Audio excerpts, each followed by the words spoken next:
Thanks very much. First off, I'd just like to thank Ruth and the UNLV Department of Political Science for hosting us here, and to Heterodox Academy for helping to organize and plan this event. And I'd also like to say thank you to Nafees, sincerely, who's been a wonderful conversationalist and partner in these events that we've done together.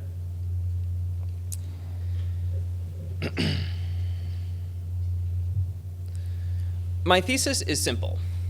Safe spaces and trigger warnings are a bad idea born out of reasonably decent intentions to help people feel better emotionally. But like many things that come from good intentions, these have either no effect at all or backfire. And they gained popularity in the past 10 to 15 years when that appears to be, a time that increased polarization, strife, conflict, and vitriol. I mean, we see that there's dysfunction, there's conflict, we love our country, but we think it wasn't always this way, and things could be better. And much of that conflict can be observed on college campuses around the country. So I'd like to focus a little bit on some of the psychological underpinnings of these problems that we're seeing. One thing that research has consistently demonstrated is that, and this is about mental health specifically, that when people are feeling crappy on an emotional level, their minds aren't functioning well on a cognitive level. That is, when people feel lousy, their ability to see the world accurately is diminished, and they don't see things clearly. So if people feel scared all the time, that goes hand in hand with maladaptive beliefs, such as believing that the world is a precarious place to live with danger lurking around every corner. And it's important to remember that in some cases, the danger actually is very real. That would be correct for someone who's living in an active war zone. But for most people in most situations in most societies around the world, such dangers are not present. And if we perceive those dangers anyway, that is maladaptive. Some researchers use the analogy of a prism to describe mental health problems. Prisms distort light through a process called refraction and dispersion.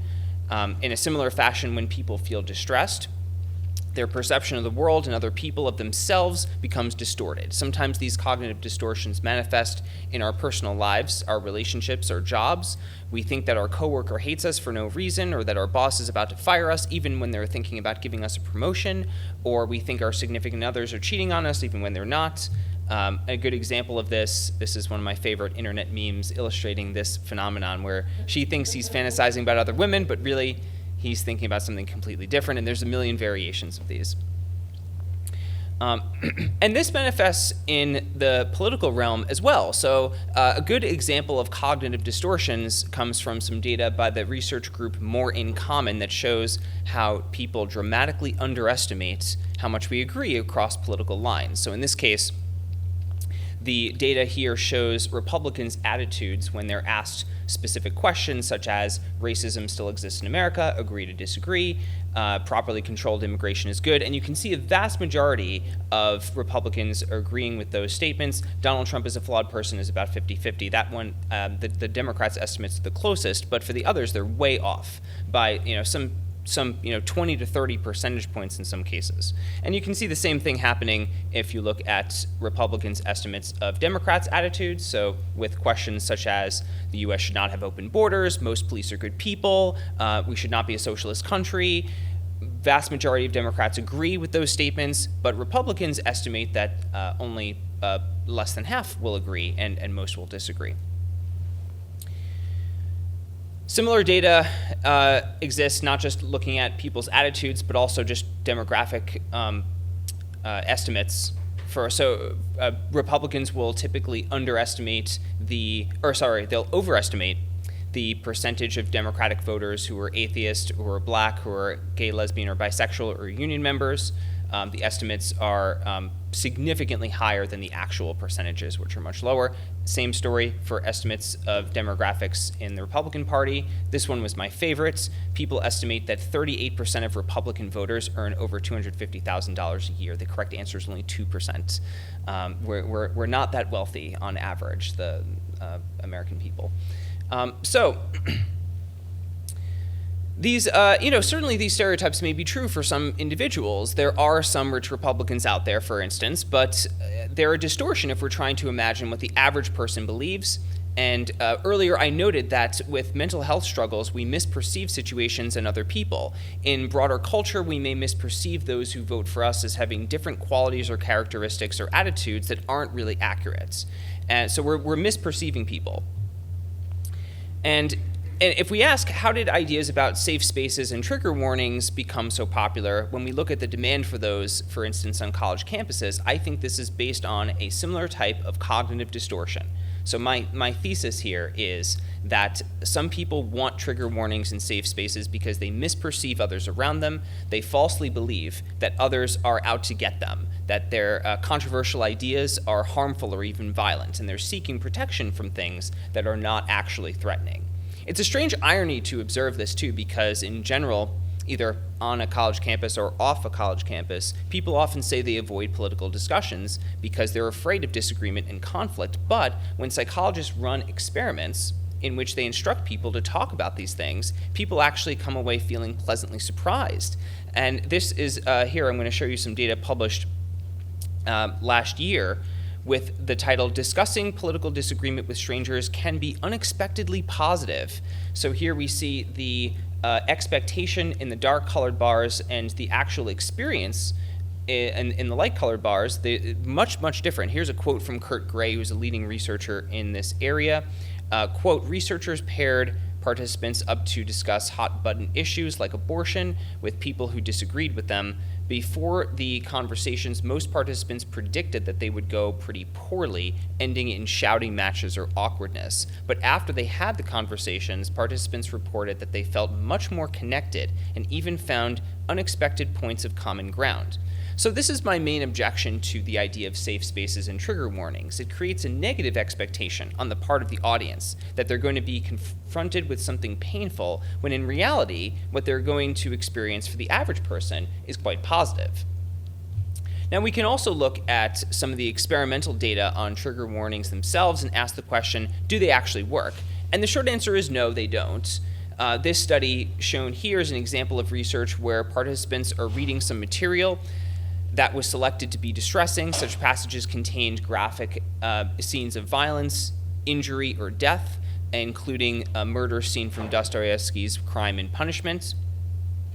And then some people are randomly assigned to receive this warning ahead of reading that passage. And they found that, and this is a quote from the authors, the trigger warnings failed to reduce anxiety to distressing contents. Both studies strongly imply that trigger warnings reliably cause small increases in anxiety in college students. Here's another paper, and this was published last year. Here's a quote from the authors. This was investigating both trigger warnings and safe space notifications. So I'm going to read you the materials that they had. The professor said, before we begin today's lecture, I want to issue a trigger warning. The content we're about to cover includes discussions about interpersonal trauma, such as sexual violence. This content may evoke a distressing emotional reaction for some people, particularly with those with a history of trauma. And then some participants also got the safe space notification. I want to emphasize to everyone that this classroom is a safe space. If at any point the material becomes too distressing, please feel free to disengage. It's essential to prioritize your emotional safety. As with the other studies, this one found that there was no positive effect of trigger warnings. What about the safe space idea? Did that have an effect? And in this case, it was a little bit nuanced, because the students who got the message about the classroom as a safe space had mixed reactions to it. On the one hand, they liked the instructor more and trusted the instructor more. They felt like the classroom environment was better and felt like they could engage more with others in dialogue. So that sounds good on its face. But the students also perceived the instructor as more of a left-wing authoritarian who would shut down or suppress speech that might offend people's delicate sensibilities. So it's not the case that students were actually more open to dialogue with others in a holistic sense. Rather, they were primed to believe that if someone was going to present a controversial opinion, the teacher would intervene and shut them down if they perceived it as offensive. So that doesn't actually seem like psychological safety to me. It seems more like coddling. Here's another study that goes back to the idea I mentioned before about cognitive distortions, in this case, predicting beliefs that words can be harmful and a preference for trigger warnings. This is entitled Correlates of the Coddling.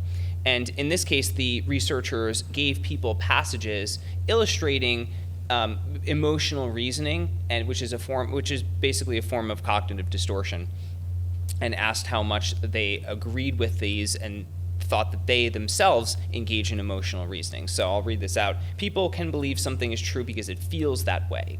And in this case, passage A, Kim's friends told her that she could not come to the concert with them because they were unable to get enough tickets for everyone. Kim knows they probably didn't exclude her on purpose, but she feels rejected. Therefore, part of her believes she was rejected. And for B, Ted's boss told him that his performance at the company has been good, yet Ted wonders if he could have done better. In fact, he feels like a failure. Consequently, he starts to believe he's a failure. So participants indicated how often they engage in emotional reasoning when in social situations like with friends, partners, or family, and at school or work.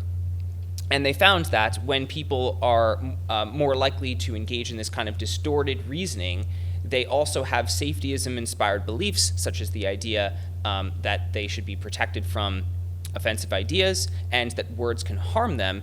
And as a result of those variables, we're more likely to ask for trigger warnings. And they also reported lower mental health as measured by things like greater loneliness and less resilience.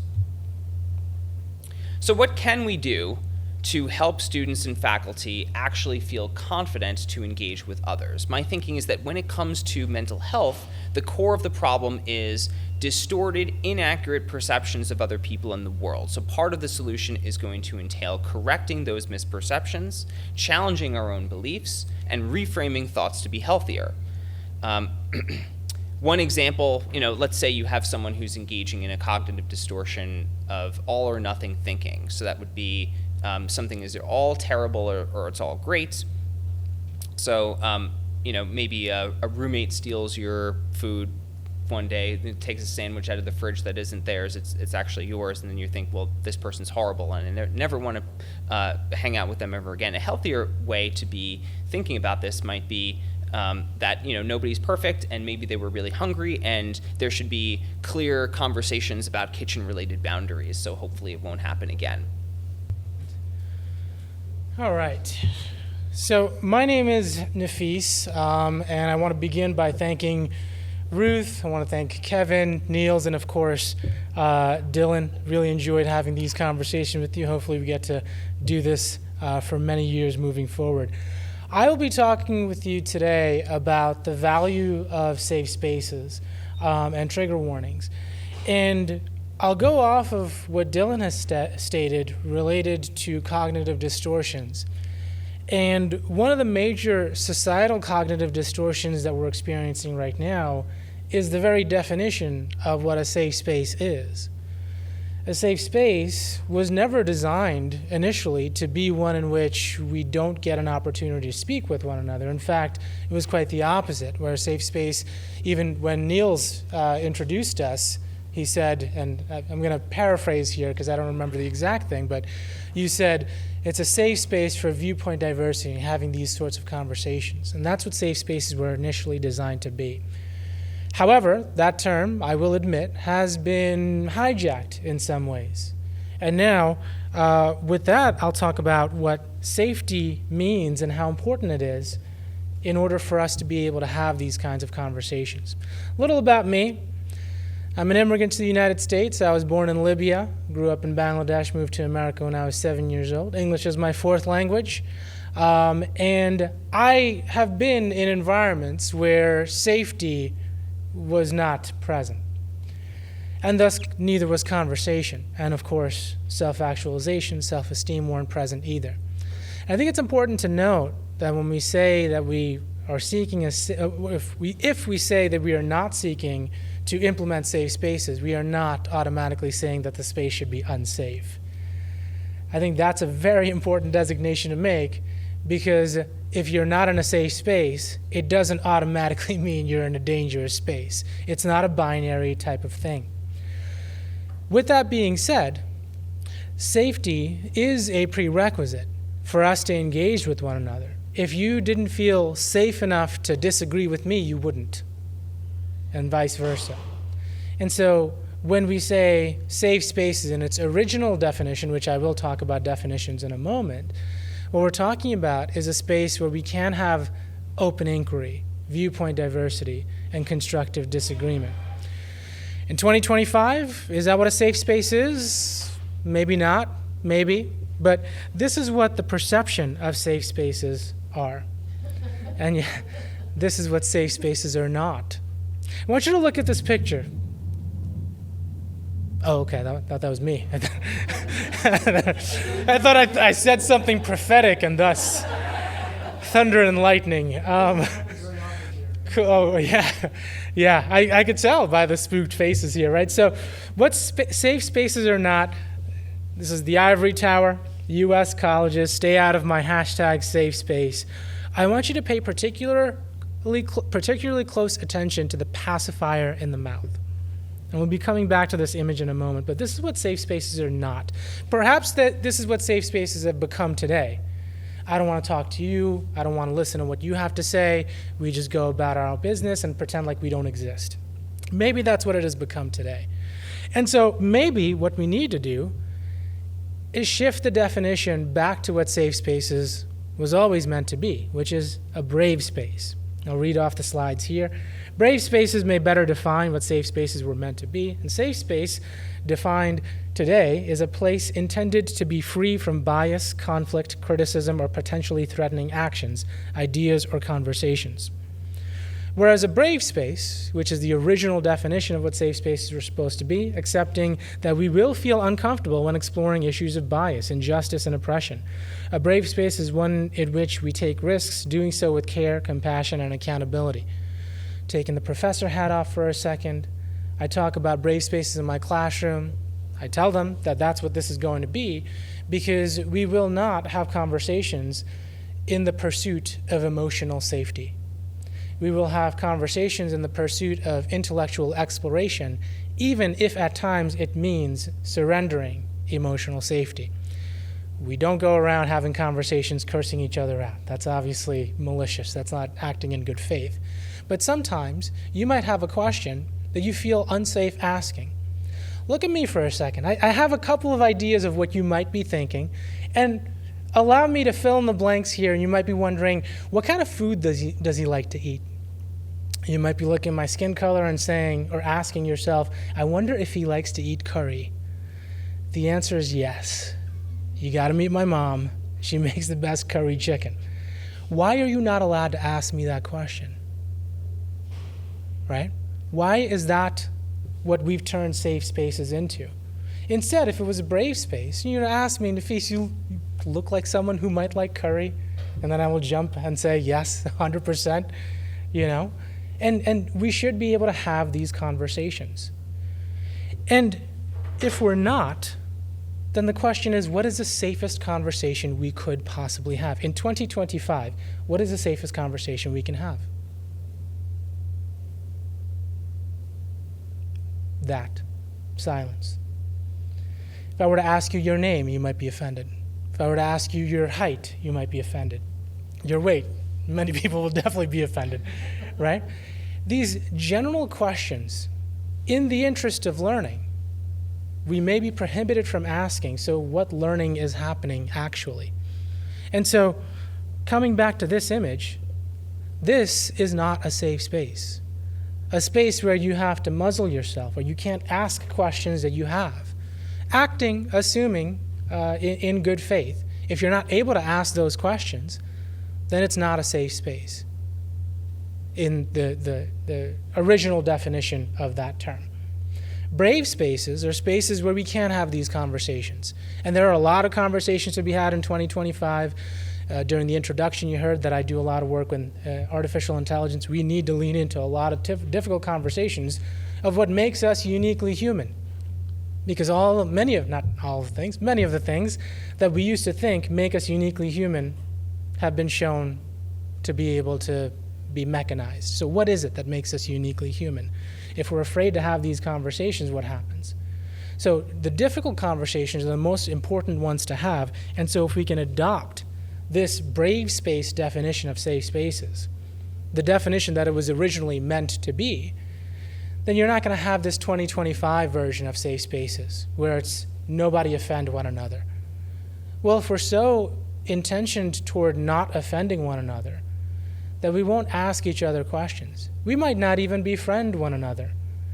I'm from a different background than you, and you and I might both think to ourselves, at some point, if we were to develop a friendship, we might talk about things that would be considered insensitive to one of us, not because we're acting in bad faith, but because we're acting out of curiosity.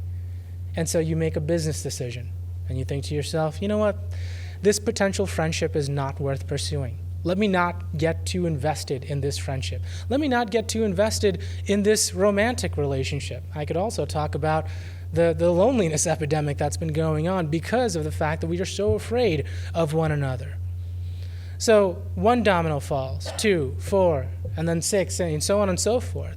And so now we're at a point where we're too afraid to engage with one another. If we can adopt this brave space perspective of safe spaces, we go back to having these conversations, understanding that we may feel offended sometimes. We may be emotionally upset sometimes, but in the interest of intellectual exploration.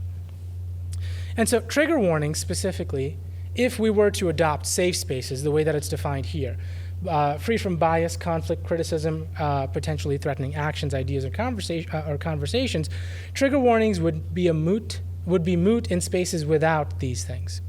Because if we were in a truly safe space, we would be silent. There would be no conversations. And if there's no conversations, there wouldn't need to be trigger warnings. The very existence of trigger warnings suggests to us that safe spaces should have always been defined as brave spaces. Because if they were defined as safe spaces in the context of no bias, no conflict, no criticism, basically no conversations, why invent trigger warnings? There would be no reason for them. And so, what is a trigger warning? A statement cautioning that content, as in a text, video, or class, may be disturbing or upsetting. Now, this is an opportunity for us to let our students know, or our friends know, family members, whoever we're talking to know, that we may be going into a territory that might be offensive to some. This is another concept that has been, Jonathan Haidt talks a lot about concept creep, right, Ruth? So with trigger warnings, there's been a lot of concept creep here as well. Not everything needs a trigger warning. If you were to ask me, the moment you step into my class, there's your trigger warning. We're going to be talking about sensitive topics, gun rights, abortion, artificial intelligence. So there's your trigger warning right there. So this concept creep of trigger warnings has gotten out of hand. But there are, in my opinion, certain topics that do require trigger warnings. There's a child here in this room. There are certainly topics that none of us would feel comfortable talking about in that child's presence. That's where the trigger warnings come in, not over political differences. Trigger warnings have been coerced and concept crept into that arena, right? So not everything needs a trigger warning, but there are some things that do. When you read the room and you understand who you're speaking with, and you also understand the reaction that it might cause some people. And so trigger warnings create brave spaces for difficult conversations. How do they do that? By acknowledging that there will be some topics that can be talked about that are especially heinous, especially explicit. And you come in understanding that that's the conversation we're going to have today. You talked about human sexuality in a lot of my classes, particularly deviant human sexuality. You do the math there. Again, there's a child in this room. You do the math there. One of the categories that we would be talking about would be very inappropriate even amongst adults.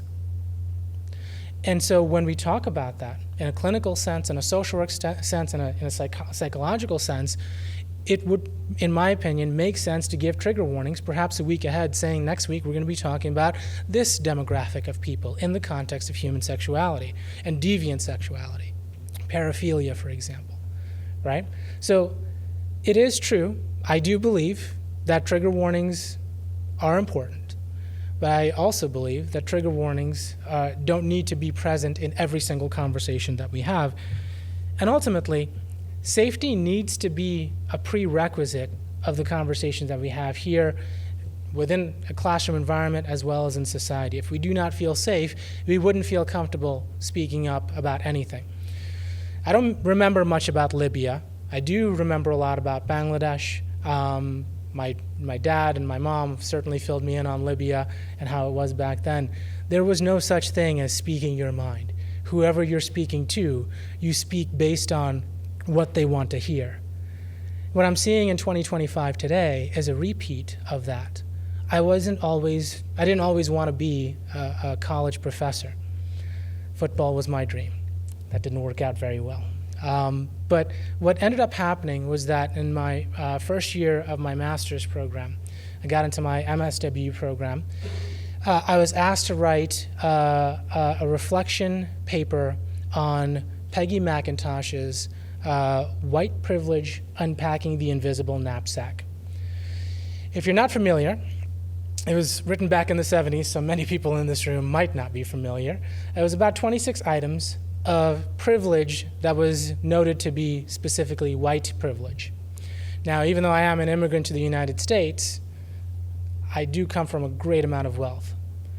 And so when I read that paper, those 26 points of white privilege, my response was that this isn't white privilege, it's green privilege, because I experienced those privileges. Everybody knew my name in the school that I went to.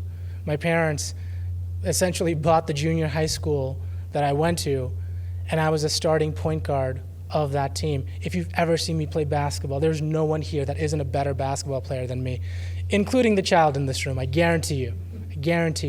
And yet I was a starting point guard. Tell me that's not privilege. I'm also not white. This isn't some sick tan, right? This is green privilege. What do you think happened when I submitted that reflection paper? I got the worst grade that I've ever received. And it wasn't grammatical, because that's nothing new to me to make grammatical errors. But at the end of the paper, it was, you didn't get the spirit of the assignment. I also like to have a lot of fun. And so I wrote the same paper again. She allowed me to redo it, except every point I agree with, I disagree with.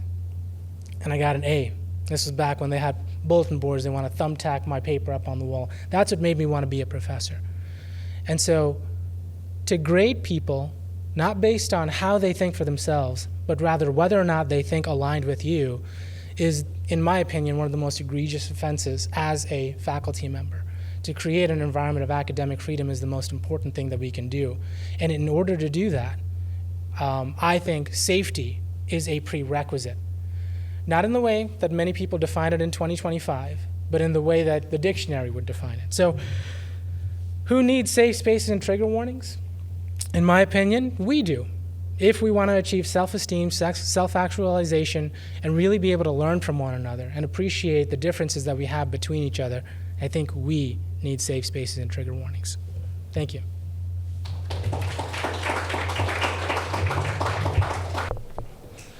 So I'll ask Dylan first. What brought you to Heterodox Academy? Oh, yeah.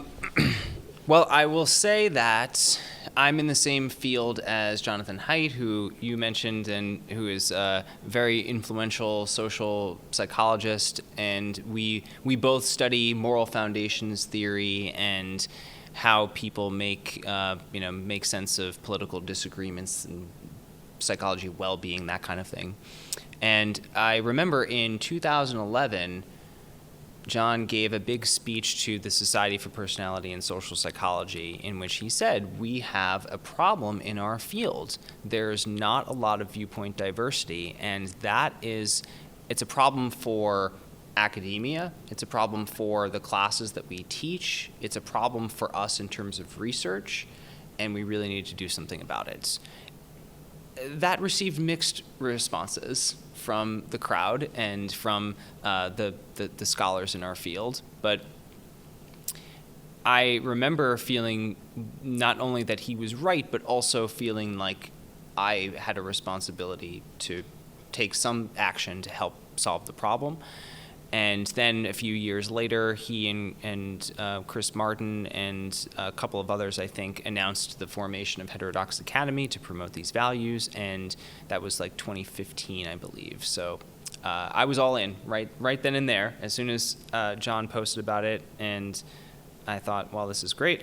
Sign me up. And at that point, it was, such a small organization. I think it was just John's desk, basically. And, whoever wanted to sign up and participate, it was more or less symbolic. It was more just, we belong to this, this way of thinking about open inquiry and constructive dialogue, that kind of thing.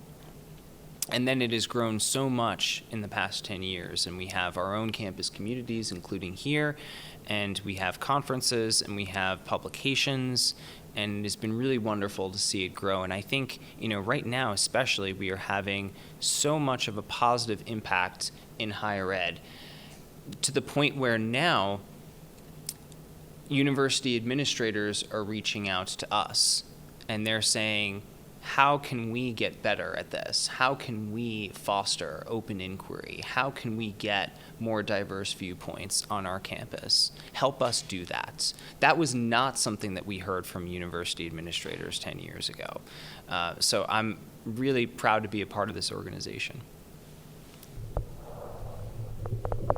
Yeah, for me, it was back in 2021. It was about a year into me serving as a faculty advisor for Boise State University's Turning Point USA chapter, which Charlie visited regularly, and we got together a number of times. I considered him a friend.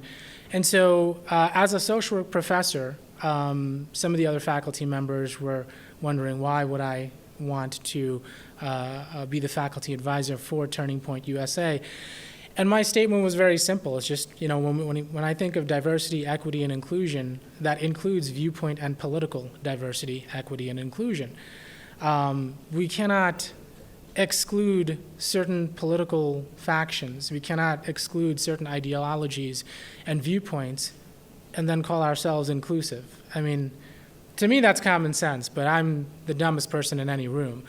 But it just never made sense to me. And based on a lot of the pushback, a friend of mine at Boise State University, Matt Rekla, pointed me toward Heterodox Academy. And I've been involved with them ever since, with social work in particular. Myself and my co-author, Heidi Rueda, we just published an article titled Heterodox Social Work, Viewpoint, Diversity, Constructive Disagreement, Open Inquiry, and Social Work Education and Practice, which is the first of its kind. We'll be presenting on that topic at the Council on Social Work Education Conference. So little by little, we're making progress. And from what I understand, University of Kentucky has recently sent out a faculty survey asking about academic freedom and viewpoint diversity. So that leans into what Dylan mentioned, in that, 2015, 2021, whenever it was that we got involved, it seems to be getting bigger and bigger by the year. And I couldn't be happier to be affiliated with Heterodox Academy and be able to do the work that I do. And I think it really aligns with who I am as a person, not just as a professional, that's important too, but as a person. I want to surround myself with people that disagree with me. The most boring conversations are the ones with people who say, yeah, I think you're right. I think we're all right. All right, so what's the point of talking then? You get an opportunity to learn from people who disagree with you, and Heterodox Academy really, really leans into that. That's their whole MO, is constructive disagreement. And so I've got an opportunity to learn. I've changed my mind a lot based on what students have said, based on what peers have said, and I can only hope that I've had the same kind of impact on others. Do you want to open it up to the group to ask questions?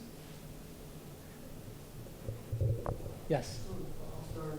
A couple of things, and you can latch on to whichever of these you find most interesting. I'm wondering, first of all, if you have, either to the extent you're thinking about these more than I am, certainly, what you sense to be trends, maybe in the last couple of years in particular.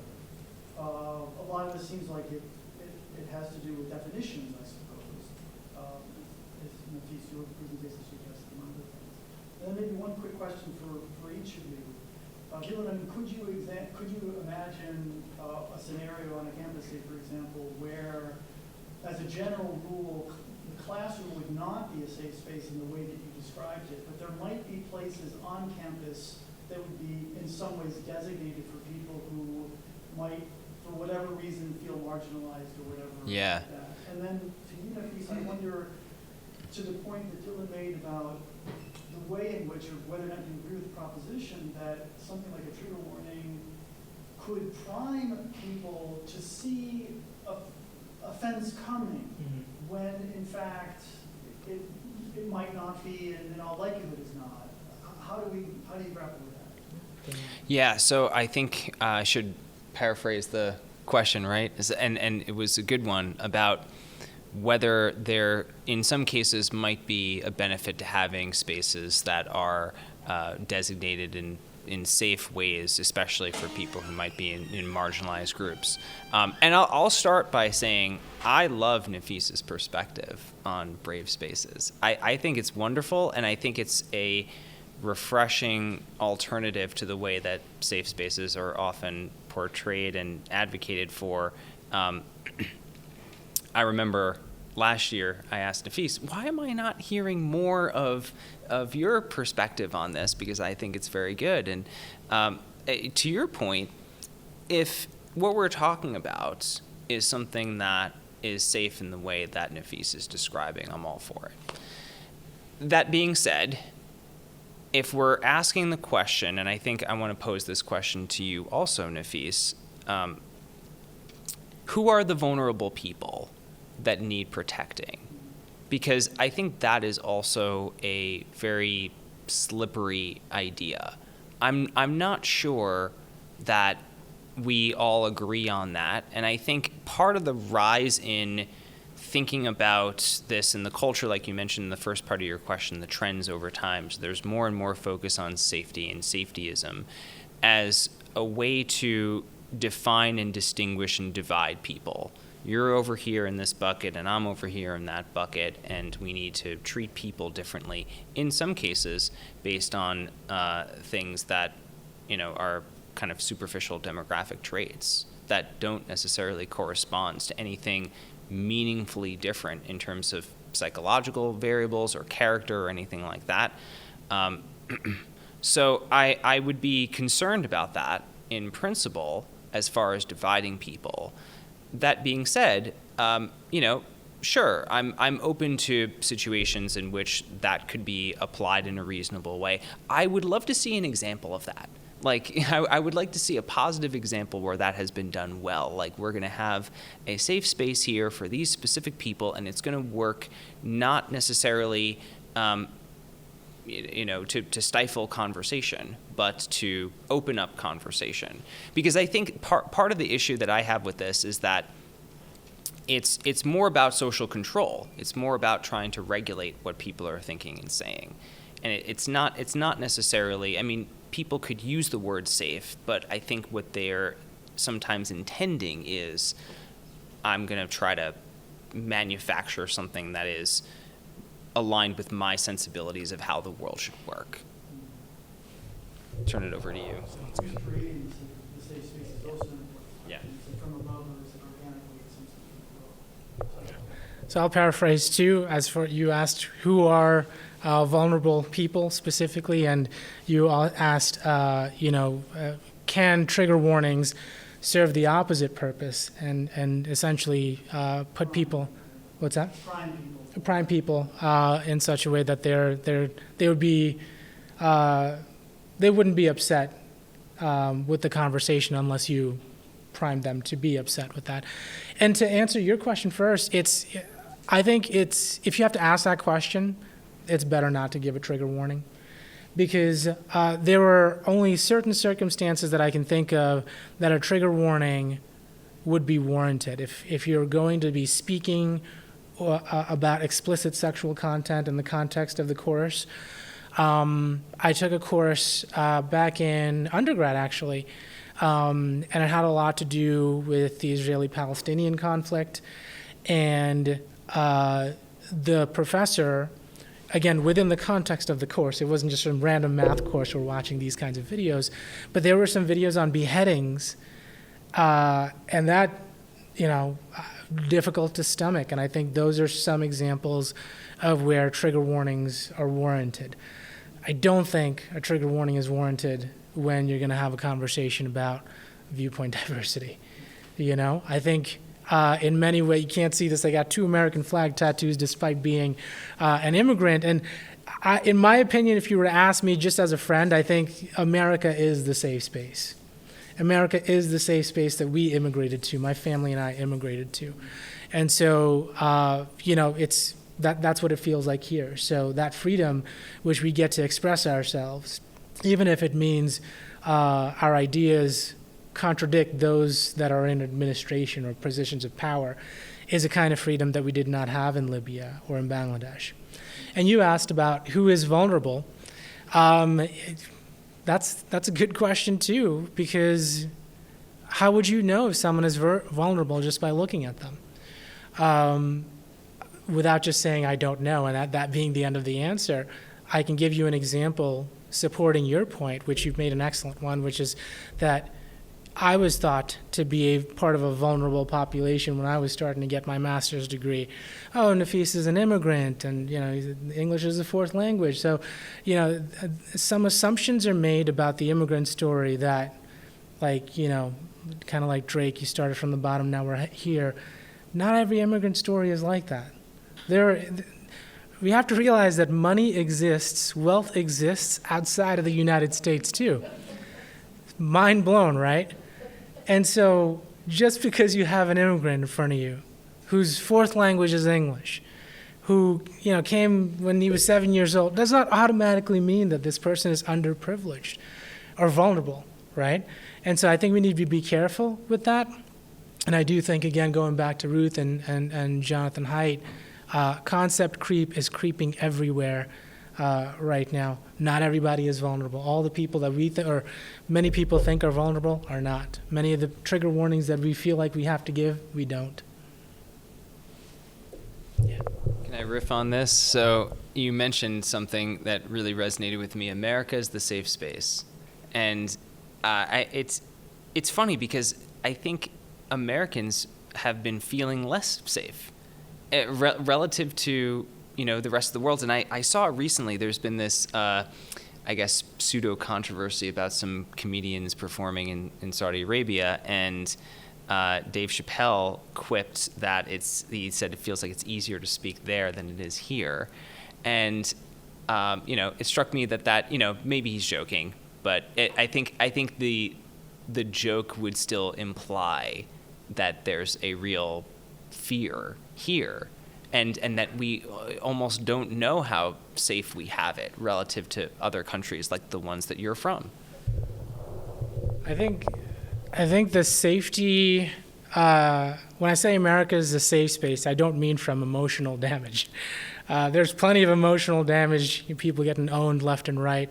And I think what Dave Chappelle meant was in the context of emotional safety.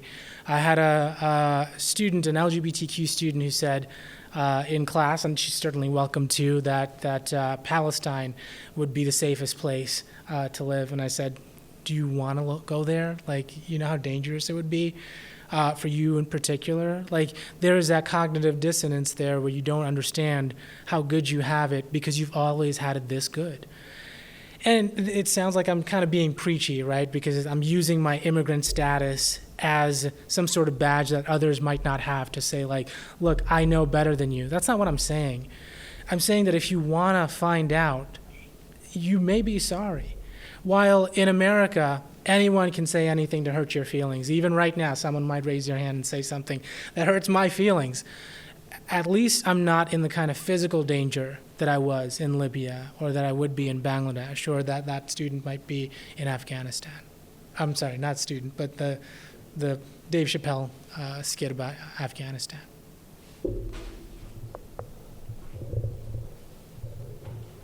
More thoughts? Yeah.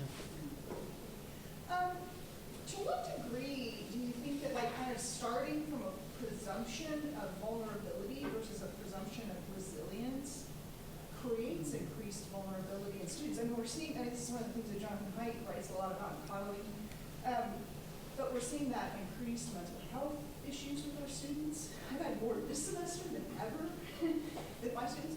And how does, I feel like that is the presumption we're expected to walk in with, is to kind of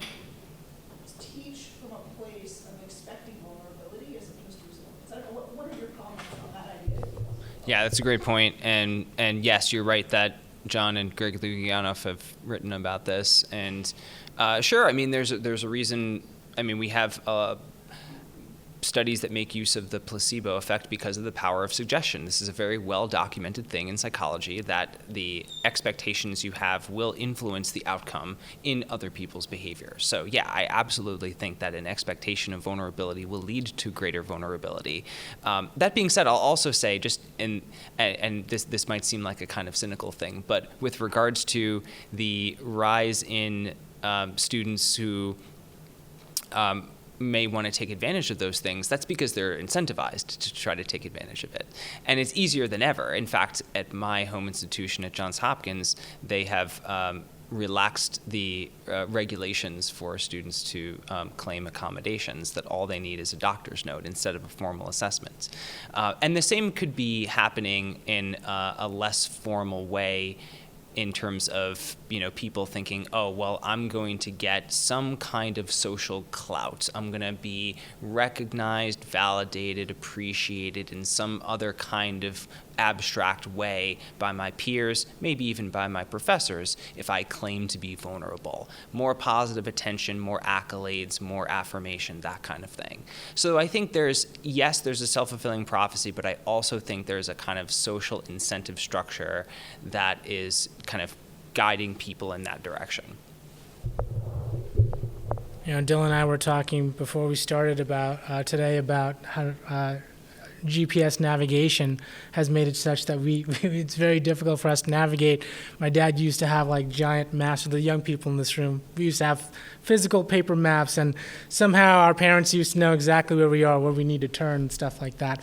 And then MapQuest was invented, and I thought that was new. My dad was like, these kids are never going to learn how to, go anywhere on their own. And I thought MapQuest was cool. And now there are places that I've been to 5 or 6 times. Even with navigation, I'll still miss a turn. And so, yeah, if you create an environment where you can outsource something, you then lose the ability to do that thing that you used to be able to do. And not so much an answer, but more of an agreement in that, what if we continue down this path where, we are building not just the coddling of the American mind, but the coddling of the American nation. Yeah, that's another one. Yeah. What is the role of an instructor, because it doesn't really seem like the role of an instructor, but in trying to help teach students the difference between discomfort and harm when they're feeling it? Like, is it a spectrum where they're both on the same spectrum, or are they distinct? And if so, like, students probably aren't recognizing that. What's the role of the instructor there?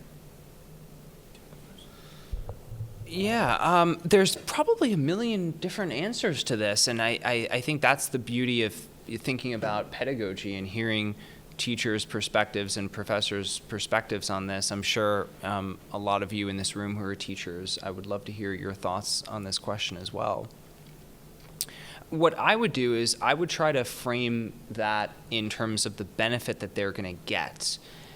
If you're exercising and you're trying to get in shape, you might feel some discomfort there, but that's a good thing. That's, your body's responding when you're lifting weights or running or, playing sports, whatever it is.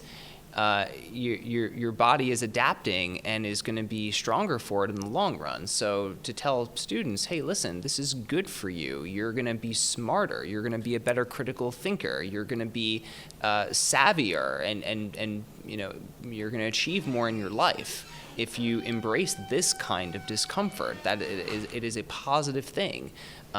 Stress, psychological stress, can be positive. It is not something to be avoided. The avoiding is going to make things more painful. And, I think, again, we're up against a weird kind of incentive structure, because in schools, the goal is to get the A. So it's not like students are being rewarded for embracing that kind of discomfort. If anything, the discomfort they feel upon getting a B or a C or an F is something that they want to avoid at all costs. So again, there's a social dynamic, but there's also an incentive structure that perhaps runs in the wrong direction. And I would love to see a different kind of academic structure that would encourage students, not just in their social development and their learning process, but also in the way that their education is formalized, to be more comfortable with risks, to be more comfortable with failure. I think that would be good for them in the long run. I was going to use the exercise analogy too, nice. and that, I yeah, stole your thunder. yeah, that's 100% true. I mean, you know when you're lifting too much. Don't really know how to explain beyond that. If you know, you know. But if you can lift the most that you can lift, you know that your muscles are getting bigger. One more pound, somehow you know that you're hurting yourself. And that's similar from an ideological perspective too, where it's, the difference between stress and trauma. Not all stress is trauma.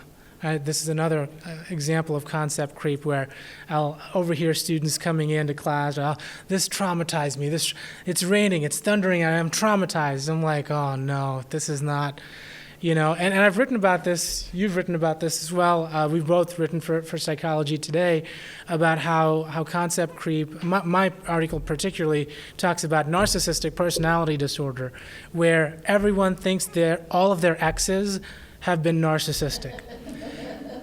And like, if you've got 20 narcissistic exes, guess who's the narcissistic one, right? So it really is a difference between stress and trauma. And for each student, just like with each lifter, it'll be different. And so it's a really difficult task to have 30 to 300 students sitting in front of you, all with different capacities for stress before that becomes trauma. And the way that I've done it is just let them know, I want you to feel uncomfortable, but I don't want you to feel so uncomfortable that you feel like there's no coming back from this. And what that threshold is will be different from person to person, from student to student. Just want to make a quick observation and get your take on it maybe. So I was concerned over the last 15, 20 years in academia that people were becoming, complacent in how they would talk or what they would be willing to say or things like that. And the country was, I felt like people weren't in a position to be able to express themselves. And one of the things that happened with the murder of Charlie Kirk was the number of turning point. I'm not a partisan, so it wouldn't have mattered to me necessarily what dog was in the fight.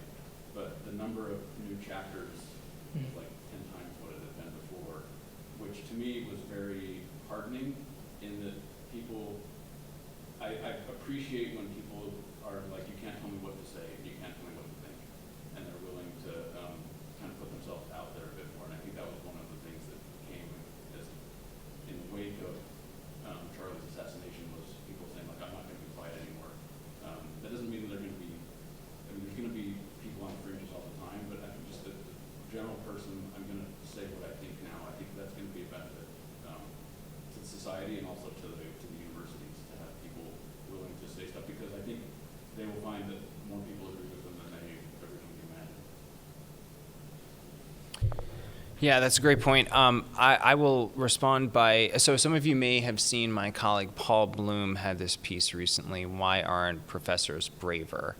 And I think it speaks to your point about people being more complacent and not necessarily speaking up. And I agree with you that it would be heartening to think that more people are saying now, I'm not going to stay silent, I'm going to speak up. You can't tell me that I can't speak up, that kind of thing. But Dr. Bloom has this hypothesis that professors at universities are perhaps even more docile and conformist than the average person because of all the hoops that we need to jump through in academia, which kind of filters for people with a certain disposition to following the rules, doing what they're told, not causing too much trouble.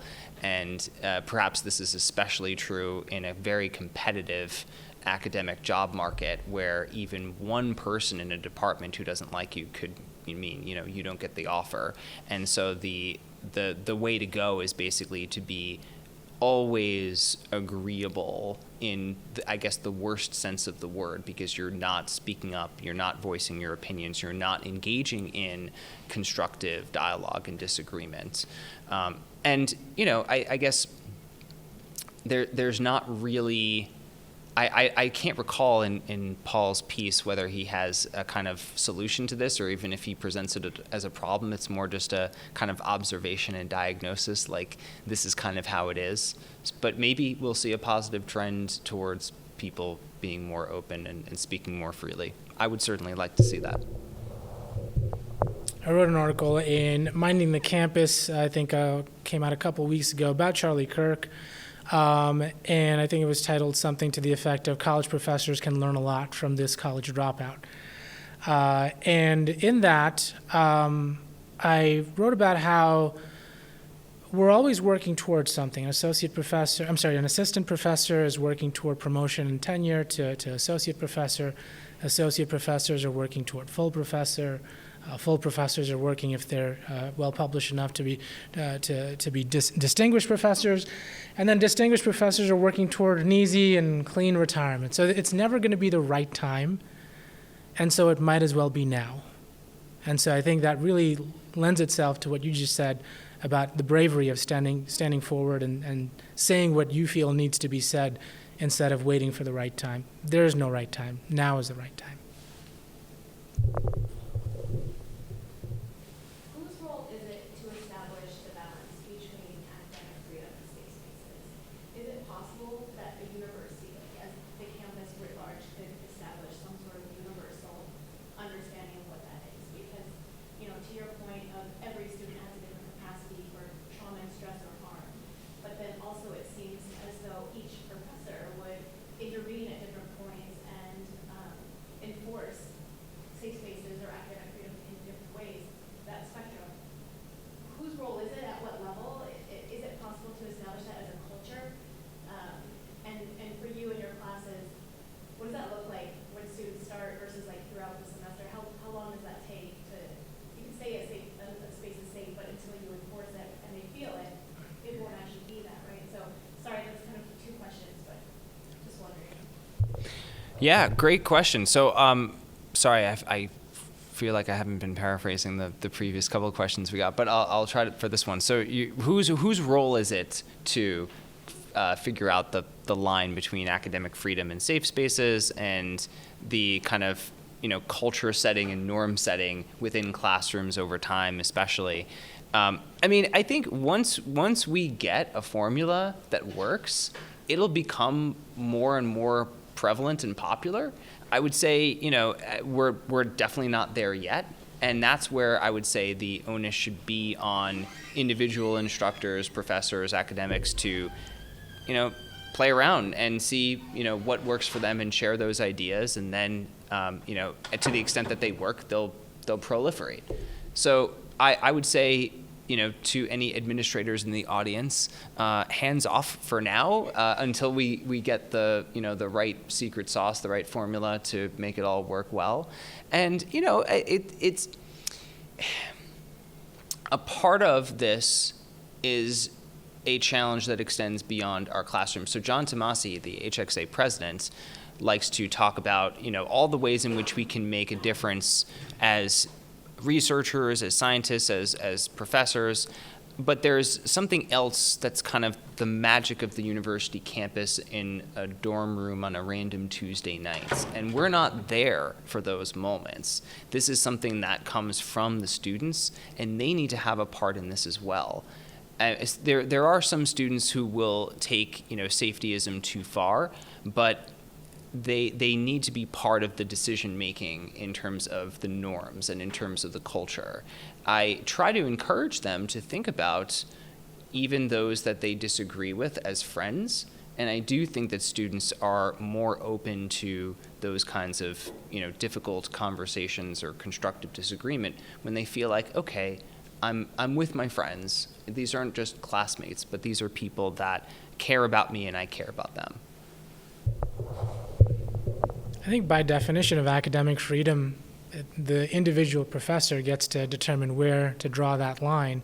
I don't know if that's such a great thing, In fact, I think if we were to take more of a consumer model of higher education, we wouldn't have our jobs if not for tuition dollars and grant funding and a lot of the things that that students bring to the table. And one of Charlie's messages has always been for students to push their professors toward more academic and intellectual freedom. And so I think the responsibility is everyone's, including the students. So this way the students can talk to their professors, maybe, one-on-one to begin with, but, if it gets to the point where you're really pushing back in more of a public forum and saying, I don't feel like I can bring my ideas into this classroom, I feel like my ideas are being discriminated against. And so if we can create a culture of higher education that goes back to valuing academic freedom, then I think the importance of safe spaces and the way that they're defined in 2025 would likely decrease, and the way that I'm hoping will be defined moving forward as brave spaces will increase, because that's what higher education needs to be. It's higher for a reason. We're not learning 2 + 2. You're not learning the obvious. We're learning what's not obvious. And so in order to do that, there's going to be a lot of mistakes that we made, a lot of disagreements that we're going to have in the classroom where students might be smarter than their professors in many cases.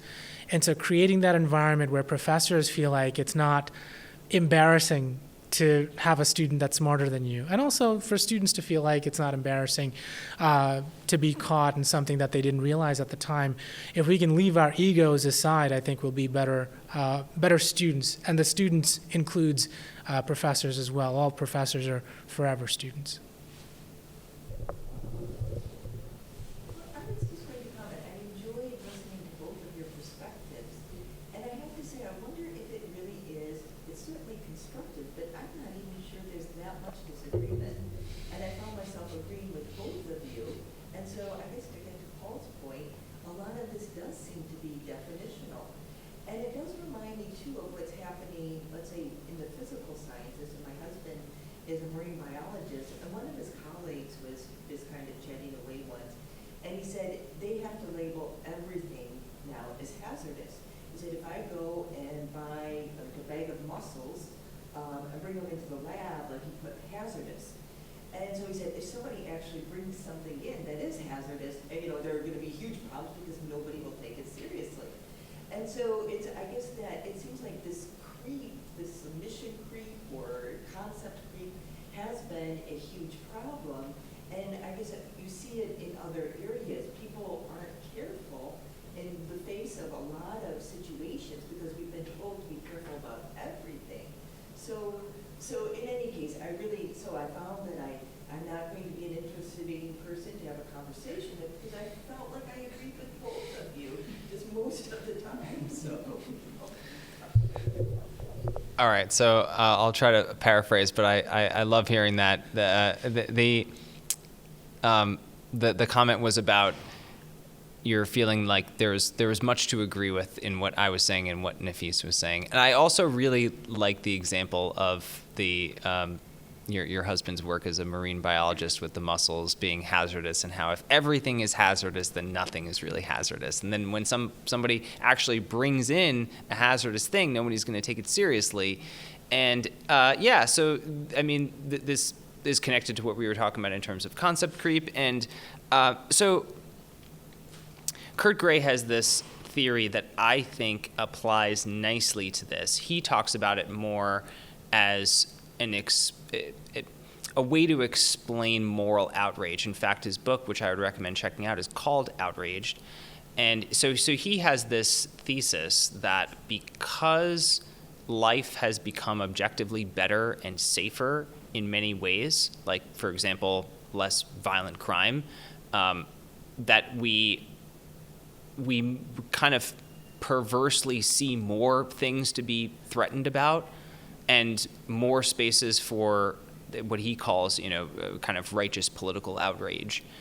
I think that's a great idea. I would extend it even further and say that there's probably, our attention is going to have to be focused on something, and usually that's going to be whatever's whatever's bad, because bad is psychologically more powerful than good.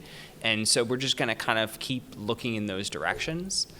And so it's tough to know what to do about that. Like, again, as with the Paul Bloom essay that I mentioned, Kurt doesn't really have, I mean, he has prescriptions and solutions for how to deal with political conflict and disagreements, but not necessarily the root cause, which is this concept creep and looking for more threats, more outrage everywhere as a function of the fact that life has gotten so much better. I mean, certainly we don't want to make life worse so that people will stop being kind of careless with how we see the world. So that's out as a potential solution. Maybe one solution is to try to undo billions of years of evolution so that the bad is not stronger than good, but that would take an extreme amount of heavy lifting. So I don't know if there's a good answer or a good solution, but I think what you're describing is very real, and it probably comes from this phenomenon where things are better, but we're looking for ways in which they're not better and feeling worse as a result. This is economists sometimes refer to this as the progress paradox, where life gets better, but we feel emotionally less well, even in very affluent societies like ours. So yeah, I'll turn it over to Nafees. I think the constructive part of constructive disagreement is that you realize that there's so much we have in common. We do differ. I prefer, even though the disagreement is definitional, there's still a disagreement. And I guess if we were to dig even deeper, there would certainly be people that think that the 2025 no bias, no criticism, complete silence concept of safe spaces is the better definition than the brave space side. But part of constructive disagreement is to use that open inquiry and viewpoint diversity to really look through this and not just disagree at the surface level, but then really dig down and see that from a nuanced perspective, there's a lot of overlapping ideas that might not be full-on circles, but they're pretty close Venn diagrams where we have enough in common that we can appreciate each other's differences. We probably wouldn't want full circles anyway, because what's the point? I mean, we talked about AI as well. What is more AI than every human thinking the same way that every other human does? And and one of my theories is that that's what makes us uniquely human, is that we're all uniquely human, whereas AI tends to have the same answers no matter what Grok, Claude, ChatGPT, whoever it is, or whatever it is. So I think that's the constructive part of the constructive disagreement just within your question. Yeah. One more thing I'll add on there. So when I teach on political polarization, I share with my students a mantra that I came up with a few years ago.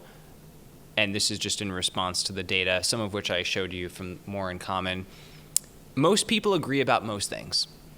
I feel like we need to kind of keep saying that over and over to normalize it, especially if we're thinking that people are polarized and divided so much of the time. But that's fine. Like it's fine for most people to go around thinking, yeah, most other people agree with me on most important things. And yes, we're going to disagree sometimes, but that is, likely to be either on certain very esoteric or specific issues, and even then, probably not all of it is disagreement. There's probably some, a lot of area for common ground as well. I don't know if it's a question or a comment. Just kind of to the turning point groups growing. I feel like we're experiencing a backlash towards liberal viewpoints in the way that it's very discouraged and even criticize the administration or even make a joke about it. So how do you keep those lines of conversation going if you do have that slant? And I mean, obviously, we don't exist in a vacuum. We're going to come as professors with our bias. How are you able to express, I guess, your own liberal viewpoint constructively without fear of retribution? first of all. Paraphrasing the question, how do you express your viewpoints without fear of retribution, especially when it's a seesaw pattern of who's in office and who you're not allowed to criticize? I have to comment on the shoes. Those are some awesome shoes, very sparkly. I think, two wrongs will never make a right. And I think this is where it gets difficult for all of us, because we, as you mentioned, we come into any space with our own biases. And for some of us, now we feel like we're in power. And so now we're going to be imposing cancel culture the way that cancel culture was imposed on us. All we're doing then is perpetuating this back and forth. That's just two wrongs, and that won't make a right. However, emotionally it feels great to own people, doesn't it? Emotionally it feels like, all right, now it's my turn. And with Heterodox Academy, we've heard this plenty of times with many folks, and how Heterodox Academy has been very intentional of showing that we're not like about the retaliative type of practice. This is an environment for all ideas to be included. And so I think that answer is more from a person-to-person basis, where do you want to win, or do you want to really be inclusive? From a viewpoint and political perspective, do you really want to be inclusive, or do you just want to say that it's your turn to cancel culture other people? And that's going to take a lot of self-reflection and a great deal of maturity to say that I will not treat you the way that you have treated me. And I think that's going to be growth that we all need to experience at one point or another. Yeah. So a couple of things strike me about your question. One being that, yes, it is definitely not a great time for liberal voices in, the era of the second Trump administration. However, most of the time when people say things, they voice their opinion, nothing bad's going to happen. We're thankfully, and I am glad that the spotlight is not on me all of the time, because that means that I can speak relatively freely. And if I criticize the Trump administration for something, then probably what'll happen is I'll be ignored. Like that's the worst thing that could happen in most situations. But it is jarring to see certain people being punished, or some retaliation. It creates a chilling effect. There are high-profile events where people do suffer consequences, and I guess one thing that I would say along the lines of what Nafees is saying is that there has been a kind of pendulum swinging back and forth, and we do need to disrupt that cycle, and we need to I guess to borrow one of your ideas, help conservatives feel safe to be criticized, and say, we're not trying to attack you or have anything bad happen, but just let's talk about ideas. Let's disagree sometimes and have that be okay. That's I think I'm an optimist. I tend to think that's within our reach, within our grasp to do. Yeah. Free speech applies especially to speech that we don't agree with. And that needs to be emphasized, because we do live in a unique environment sociopolitically, where power tends to shift back and forth every 4 years. And so re-emphasizing that we can't just be champions of free speech when we feel silence. We have to be champions of free speech when we feel like we can say whatever we want, but our colleagues can't.